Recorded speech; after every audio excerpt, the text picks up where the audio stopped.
അന്നത്തെ chief of the army staff general SH മാനുഷയായിരുന്നു. അദ്ദേഹത്തെ in fact on 7th or 8th of April Indira Gandhi വിളിച്ചു. ഇന്ദിരാഗാന്ധി ഓഫീസിൽ വിളിച്ചിട്ട് ജനറൽ മനീഷോട് പറഞ്ഞു, എൻ്റെ പാകിസ്ഥാൻ, എൻ്റെ east Pakistan. So general Manekshaw Shrimati ഇന്ദിരാഗാന്ധിയോട് പറഞ്ഞു, ജസ്റ്റ് ഗിവ് മീ 10 minutes, എനിക്കൊരു 10 മിനിറ്റ് സമയം എന്താ, പെട്ടെന്നുള്ള ഒരു ഇതാണല്ലോ. സോ 10 മിനിറ്റ് കഴിഞ്ഞു. പ്രൈം മിനിസ്റ്റർ വിളിച്ചു. ജനറൽ മനീഷ പറഞ്ഞു, മാഡം, ഇപ്പം നമുക്ക് ഒരു യുദ്ധം ചെയ്യണം, അതിനുള്ള ഒരു സ്റ്റേറ്റിലല്ല നമ്മളിപ്പോൾ. We cannot go in. If we go in, that will be a military intervention. Okay. അതിനുള്ള ഒരു ഇതിലായിരുന്നില്ല. So she asked what is reason why you can't. So general Manekshaw അവരുടെ കാര്യങ്ങൾ പറഞ്ഞു. കാര്യങ്ങൾ എന്താണ് എന്നുള്ളത്. അപ്പോൾ അതിനെപ്പറ്റി ഞാൻ ഒത്തിരി ഒന്ന് ഡീറ്റെയിൽ ആയിട്ട് പറഞ്ഞു തരാം അന്നത്തെ സാഹചര്യം. Firstly this was happening in the month of March and April. അത് മാർച്ച് ഏപ്രിൽ മാസത്തിലാണ് ഈ സംഭവം നടക്കുന്നത്. ഈ മാർച്ച് ഏപ്രിൽ മാസത്തിൽ ഇന്ത്യയിൽ അന്ന് ഹാർവെസ്റ്റിംഗ് സീസണാണ്, പ്രത്യേകിച്ച് നോർത്ത് ഇന്ത്യയിൽ. ഈ സമയത്ത് ധാന്യങ്ങൾ അങ്ങോട്ടും ഇങ്ങോട്ടും ഗോഡൗണിലേക്ക് കൊണ്ടുവരണം. Complete roads will be busy, all transport will be busy. അതൊന്ന്. രണ്ടാമത്, അവിടേക്ക് പോകാനായിട്ട് നമ്മുടെ അടുത്ത് ഫോഴ്സസ് എവിടെ? നമ്മളുടെ അടുത്ത് റിസർവ് ഫോർമേഷൻസ് ഒന്നുമില്ലല്ലോ. നമ്മുടെ അടുത്തുള്ള ഫോർമേഷൻസ് എല്ലാം അന്ന് ഡിപ്ലോയിഡാണ്. വെസ്റ്റ് പാകിസ്ഥാനായിട്ടുള്ള ആ ബോർഡറിൽ അവിടെ ഡിപ്ലോയിഡാണ്. ചൈനയായിട്ടുള്ള ആ ബോർഡറിൽ ഡിപ്ലോയിഡാണ്. പിന്നെ നമ്മുടെ 7 സിസ്റ്റേഴ്സിൽ പല സ്റ്റേറ്റുകളിലും അന്ന് ഇൻസർജൻസി നടക്കുന്നുണ്ട്. അപ്പോൾ ആ ഭാഗത്തുള്ള 4 കോർ എൻറ്റയർലി അവിടെ ഇൻസർജൻസി ഓപ്പറേഷനിലാണ്. അത് ഫോഴ്സസിനെ മൊബിലൈസ് ചെയ്യണ്ടേ. സോ മൊബിലൈസേഷൻ ചെയ്യാനായിട്ട് നമുക്ക് സമയം വേണം. ഇനി മോസ്റ്റ് ഇമ്പോർട്ടൻ്റ്ലി മോൺസൂൺ സീസൺ വരെയാണ്. മോൺസൂൺ സീസണിൽ ബംഗ്ലാദേശ് എന്ന് പറയുന്നത് ഒരു വലിയ ഒരു നദിയായിട്ട് മാറുകയാണ്. കംപ്ലീറ്റ് സ്ഥലങ്ങളെല്ലാം മാർഷി ലാൻഡായിട്ട് മാറും.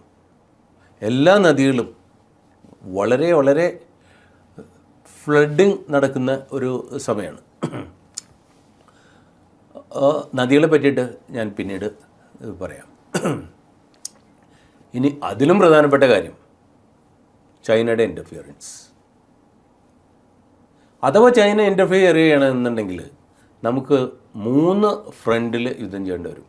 West Pakistan, east Pakistan and against China.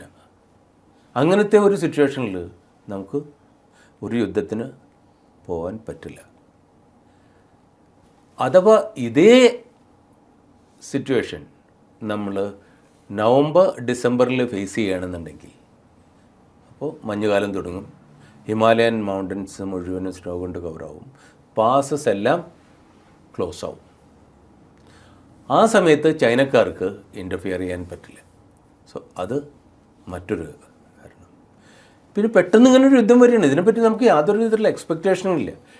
ഇതിന് യുദ്ധം നടക്കുകയാണെങ്കിൽ നമുക്ക് ട്രൂപ്സിനെ ഒരു സ്ഥലത്തു നിന്ന് വേറൊരു സ്ഥലത്തേക്ക് കൊണ്ടുപോകാനായിട്ട് റോളിംഗ് സ്റ്റോക്കുകൾ വേണം, ട്രെയിൻ വേണം. അത്രയധികം റോളിംഗ് സ്റ്റോക്കുകൾ നമ്മുടെ അടുത്ത് ഇല്ല. ഇനിയോ ammunition, artillery ammunition, tons and tons of ammunition is required. അത്രയൊന്നും എമ്യുനേഷൻ നമ്മൾ പ്രിപ്പയർ ചെയ്തിട്ടില്ല. നമുക്ക് എപ്പോഴും ഒരു ഐഡിയ ഉണ്ടോ, ഒരു യുദ്ധം വരികയാണെന്നുണ്ടെങ്കിൽ നമ്മൾ സാധാരണ പ്ലാൻ ചെയ്ത് ഞങ്ങളുടെ മിലിറ്ററി ഭാഷയിൽ പറയും, ഒരു ഫസ്റ്റ് ലൈൻ, ഒരു സെക്കൻഡ് ലൈൻ, പിന്നെ 3 days WWR, war with state rate, and ഒരു maximum 10 to 30 days depending on the situation. ഇത്ര അമ്യുനേഷനാണ് സാധാരണ നമുക്ക് വേണ്ടത്, ഡിപ്പെൻഡിങ് ഓൺ എത്ര കാലത്തിനാണ് യുദ്ധം നടക്കുന്നത്. ഇത്ര അമ്യുനേഷൻ നമ്മുടെ അടുത്തില്ല. ഈ അമ്യുനേഷൻ പ്രൊഡ്യൂസ് ചെയ്യണം. നമ്മുടെ ഷിപ്പുകളും എയർക്രാഫ്റ്റുകളും ഒക്കെ അന്ന് മേജർ ഓവറോളിങ് ആൻഡ് മെയിൻ്റനൻസ് നടന്നുകൊണ്ടിരിക്കുന്ന ഒരു സമയമാണ്. അതൊരു ഓൺഗോയിങ് പ്രോസസ്സാണ്. പക്ഷേ ആ സമയത്ത് ഇങ്ങനെയൊരു സിറ്റുവേഷനുണ്ട്. ഇനി അതിലും പ്രധാനപ്പെട്ടൊരു കാര്യം, നമ്മളുടെ ജനങ്ങളെ ഒരു യുദ്ധത്തിനായിട്ട് മാനസികമായിട്ട് തയ്യാറാക്കണ്ടേ.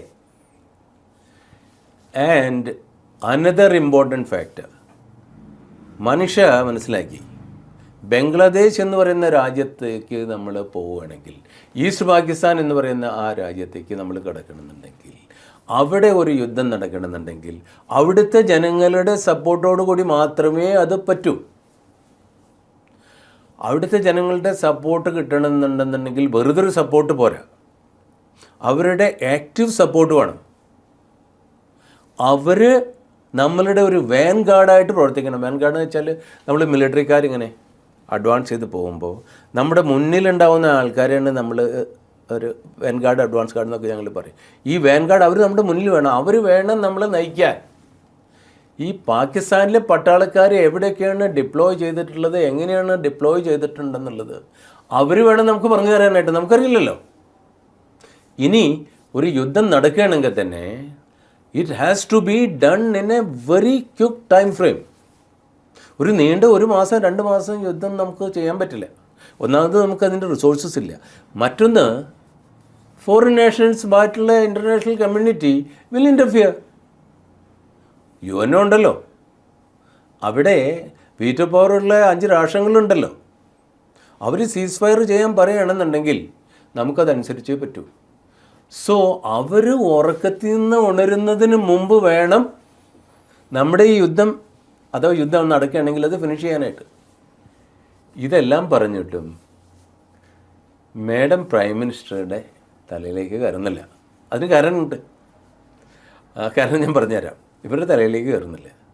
അവസാനം ഡെസ്പറേറ്റ് ആയിട്ട് ജനറൽ മാനേജർ പറഞ്ഞു, മാഡം ഞാൻ എൻ്റെ റെസിഗ്നേഷൻ ഇവിടെ വെച്ച് മാഡത്തിന് എഴുതി തരണോ അതോ ഞാൻ എൻ്റെ ഓഫീസിൽ പോയിട്ട് അവിടെ നിന്ന് അയച്ചു തന്നാൽ മതി പറഞ്ഞു. ഇദ്ദേഹം എഴുന്നേറ്റു, സല്യൂട്ട് ചെയ്തു, പോവാണ്. പ്രൈം മിനിസ്റ്റർ ജനറലിനോട് പറഞ്ഞു, general come back, sit down, so when can you go? അദ്ദേഹം പറഞ്ഞു, മാം നവംബറിന് ശേഷം എപ്പോഴാണെന്നുണ്ടെന്നുണ്ടെങ്കിലും നമ്മൾ യുദ്ധത്തിന് തയ്യാറാണ്. And I assure you 100% success, 100% victory, 100% victory ഞാൻ അഷ്വർ ചെയ്യുന്നു. അതിനു മുമ്പാണെന്നുണ്ടെങ്കിൽ I cannot assure you. And ജയിക്കാൻ പറ്റാത്ത ഒരു യുദ്ധം, ജയിക്കാൻ പറ്റാത്ത ഒരു സേനയെ ഞാൻ ലീഡ് ചെയ്യില്ല. ഇങ്ങനെ പ്രൈം മിനിസ്റ്റർ അപ്പോൾ ഇങ്ങനെ നിർബന്ധിക്കാൻ എന്താ കാരണം? പ്രൈം മിനിസ്റ്റർ ശ്രീമതി ഇന്ദിരാഗാന്ധി അവർ വളരെ ഫോർസൈറ്റുള്ള ഒരു ലീഡറായിരുന്നു. She was a very brave lady, a very brave leader. പക്ഷേ പ്രൈം മിനിസ്റ്റർക്ക് രാഷ്ട്രത്തിനോട് പറയാൻ പറ്റുമോ നമുക്കിപ്പോൾ യുദ്ധം ചെയ്യാൻ പറ്റില്ല എന്ന്? കാരണം ആൾക്കാർ ഇങ്ങനെ ഇന്ത്യയിലേക്ക് വന്നുകൊണ്ടിരിക്കുകയാണ്, നമ്മളെല്ലാവരും സഫർ ചെയ്തുകൊണ്ടിരിക്കുകയാണ്. അപ്പോൾ അവർക്ക് വേറെ ആരെങ്കിലും ഇത് അവരോട് പറയണം. സോ അത് കാരണത്താലാണ് ഇവർ ഇങ്ങനെ ജനറലിനെ ഇങ്ങനെ പ്രിക്ക് ചെയ്തുകൊണ്ടിരിക്കുന്നത്. ജനറൽ ഇത് പറഞ്ഞപ്പോൾ അവർക്ക് സന്തോഷമായി. പക്ഷേ അതവർ പുറത്തോട്ട് എക്സ്പ്രസ് ചെയ്തില്ല. അവർ പറഞ്ഞു ഓക്കെ, ഇനിയിപ്പോൾ ആരും ചോദിച്ചാൽ പറയല്ലോ, ആം ഫോഴ്സസ് ആർ നോട്ട് റെഡി. അങ്ങനെയാണ് പിന്നെ നമ്മൾ ഈ നവംബർ ഡിസംബർ ആകുമ്പോഴേക്ക് യുദ്ധത്തിന് തയ്യാറാവാൻ പറ്റണം എന്നുള്ള രീതിയിൽ